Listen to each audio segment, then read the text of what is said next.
Amado ouvinte do programa Oração da Manhã, Salve Maria Imaculada, hoje sábado, quero abraçar você, aqui da nossa querida e amada Diocese de Formosa, também os nossos amigos e irmãos de outras localidades aqui no Brasil e fora, que rezam conosco através desse programa. Te convido a iniciarmos esta manhã de sábado rezando a Santíssima Virgem. Ave Maria, Virgem poderosa, Imaculada Conceição, Rainha das Vitórias, que as vossas lágrimas de sangue destruam as forças infernais que se levantarem contra nós, contra o ouvinte do programa Oração da Manhã. Dando sequência às nossas meditações, no livro O Corpo Místico de Cristo, do Bispo Fulton Sheen, página 125, nós vamos entrar no 4º capítulo. Muito bonito esse capítulo porque fala da alma da igreja. Nós cantamos isso, vós sois a alma da igreja. É uma alusão ao Espírito Santo. A igreja é o corpo de Cristo e o Cristo, a cabeça invisível da igreja. Tem Pedro como vigário. Mas deve haver algum vínculo unitivo entre a cabeça e o corpo, pois o que seria de um corpo sem uma alma? De forma semelhante, a igreja deve possuir um princípio vivificante, que a anima, e esta alma é o Espírito Santo, a terceira pessoa da Santíssima Trindade.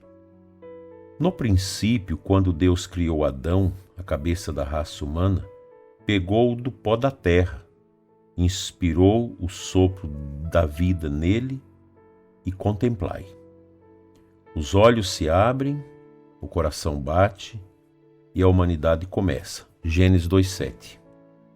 Era essa uma imagem perfeita do que ocorreu no nascimento da igreja, a nova raça dos redimidos, sob a chefia do novo Adão, Cristo.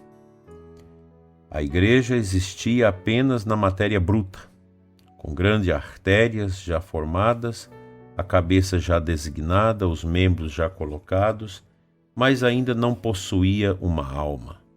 Essa condição da igreja pode ser comparada de forma imperfeita à dos Estados Unidos ante a Declaração de Independência. Ele cita aqui os Estados Unidos porque Fulton Sheen é um americano. As várias nacionalidades, os holandeses, ingleses, franceses, irlandeses, escoceses, estavam espalhados pela orla do Atlântico, mas não havia um vínculo ou um espírito que lhes unisse. Precisava de uma unidade, uma alma, para que fosse unos, e a centelha necessária veio da Declaração de Independência, que acendeu neles o espírito de serem americanos nascidos em liberdade.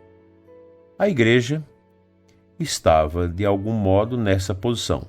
Os apóstolos, discípulos e fiéis eram ainda indivíduos em separado, precisavam de uma alma que lhes fizesse unos. Mas depois daqui, a analogia não funciona. O espírito que deveria tornar a igreja una é muito diferente daquele que forma uma nação. A condição da igreja primitiva pode ser mais bem representada pela analogia com a vida. Os seus membros eram como elementos no laboratório químico, capazes de fazer parte de um corpo. E ainda assim, não formaram um corpo justamente pela ausência da alma. Conhecemos quase 100% das substâncias químicas que constituem um corpo humano. E ainda assim, com todo o nosso conhecimento superior de química, não poderíamos criar um corpo em nossos laboratórios. Por quê? Porque nos falta o poder de dar um princípio unificador ou uma alma àqueles materiais químicos que faria coalescer aquilo que emergeria e que chamamos de vida. Os apóstolos eram como os produtos químicos em um laboratório. Eram indivíduos, cada um com sua própria visão de vida, cada um com suas dúvidas, suas incertezas, seus pontos de vistas, e não poderiam dar unidade para si mesmo, como os materiais químicos não podem criar a vida. A unanimidade entre eles era impossível sem uma certeza do alto, pois a vida não é um impulso vindo da terra, mas um dom vindo do céu. Eles precisavam de uma alma, um espírito, um princípio vivificante, que simplificasse, unisse e que tornasse as células do corpo místico unidas sob a liderança de Cristo. E esse espírito vivificante e unificante não chegou até o dia de Pentecostes. Os apóstolos sabiam que o Espírito viria até eles. Nunca esqueceriam como nosso Senhor prometeu o Espírito na noite antes de morrer, quando ele disse em João 16: muitas coisas ainda tenho a dizer-vos, mas não as podeis suportar agora. Quando vier o Paráclito, o Espírito da verdade, ele vos ensinará toda a verdade. E eu rogarei ao Pai, e ele vos dará um outro Paráclito, para que fique eternamente convosco. É o Espírito da verdade, que o mundo não pode receber, porque não o vê nem o conhece, mas vós o conhecereis, porque permanecerá convosco e estará em vós. Entretanto, digo-vos a verdade. Convém a vós que eu vá, porque se eu não for, o Paráclito não virá a vós, mas se eu for, vô-lo enviarei. Quanta beleza nesse texto e nessa nossa compreensão católica sobre a alma da igreja. Na próxima quarta-feira vamos começar a Quaresma, esse tempo tão bonito que vai nos levar à celebração da Páscoa. Aí depois 50 dias de alegria com o ressuscitado e nós vamos celebrar Pentecostes, a alma da igreja, o Espírito Santo. Nós não participamos de uma mera sociedade humana que chamamos de igreja. O Papa Francisco já criticou muito isso. Pessoas que querem ver a igreja como se ela fosse uma entidade humana, uma ONG, uma coisa. Não é isso não. A igreja, ela é o corpo místico de Cristo.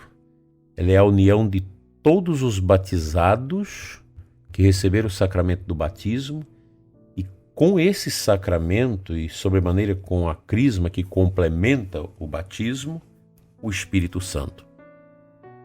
É o Espírito Santo que nos une.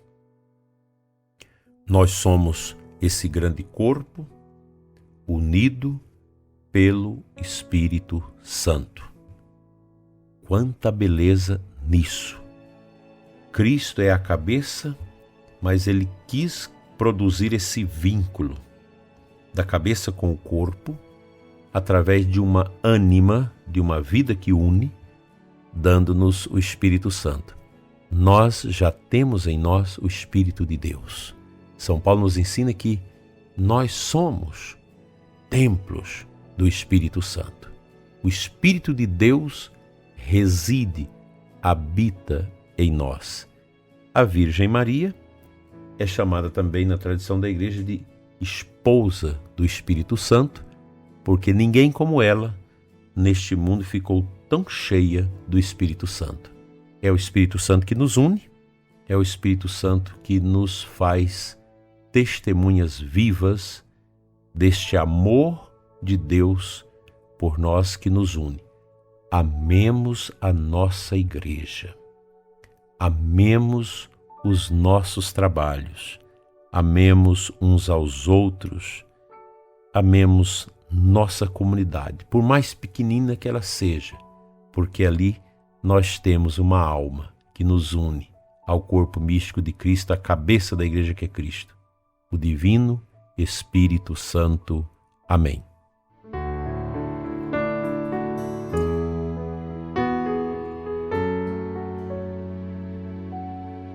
O Santo Evangelho deste sábado, Marcos 8, de 1 a 10, no versículo 7, depois de pronunciar a bênção sobre eles, mandou que os distribuíssem também.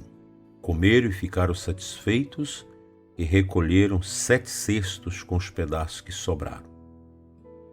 Bom, o Evangelho de hoje fala-nos desta multiplicação dos pães e dos peixes que Jesus realizou para saciar a fome daquela multidão que o seguia. Tem muita gente por aí que faz uns estudos estranhos da Bíblia e critica esse milagre, que isso não foi um milagre, foi um fato social em que cada um pegou um pedaço do que tinha e juntou e fez a multiplicação. Isso é forçar a barra, isso é uma ideologia que está por trás disso, terrível, e nós não podemos concordar com isso. Ou a gente crê ou não crê. Nós cremos e eu creio no milagre da multiplicação. Perfeitamente, isso não tem nenhuma dificuldade dentro de mim para aceitar esse milagre. Vivemos esses tempos em que as pessoas querem interpretar a Bíblia e fazer a Bíblia dizer aquilo que elas querem que diz. Isso não é o caminho. Nós temos que seguir aquilo que os padres da igreja sempre orientaram e explicaram para nós nos primeiros séculos acerca da palavra de Deus. Nesta passagem nós podemos ver aqueles já elementos pré-anunciativos da instituição da divina Eucaristia. O corpo de Cristo se alimentado. O corpo de Cristo, que é um corpo místico, mas que se expressa na sua parte humana nesse mundo, porque é claro que o corpo místico de Cristo faz parte dele os santos, os anjos, as almas que estão no purgatório aguardando o momento para a entrada no paraíso, as almas que estão no paraíso, os que são salvos, todos fazem parte da igreja. A igreja não é só feita de pessoas humanas aqui na terra, mas os que já nos precederam e que já estão na glória, eles também fazem parte da igreja. Daí que nós rezamos na oração eucarística pela igreja que padece, a igreja do purgatório, a purificação das almas. A igreja militante, nós que estamos aqui na batalha. E a igreja celeste, a igreja que já está na glória. Forma toda essa grandeza da Santa Igreja. E nós que ainda estamos num corpo material, e fazemos parte do corpo místico de Cristo, que é a sua igreja, nós precisamos do alimento espiritual. E a nossa igreja possui esses alimentos adequados, que nós chamamos também de remédios. Os sacramentos, o anúncio da palavra de Deus, a prática do bem e da caridade, tudo isso forma um conjunto de elementos suficientes para nos levar à salvação. Amemos a Jesus e a nada mais.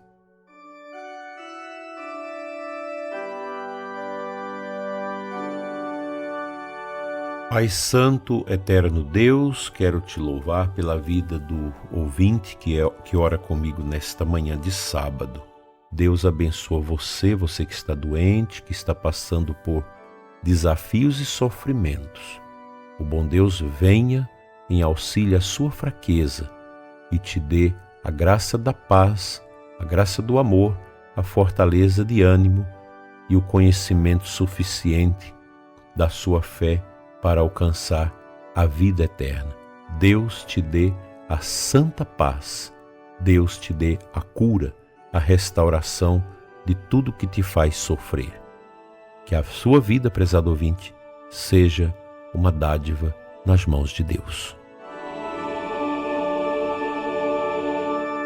Pela intercessão de Nossa Senhora Imaculada Conceição, seja abençoado o seu dia. Em nome do Pai, do Filho e do Espírito Santo. Amém. Um abençoado sábado, um feliz final de semana.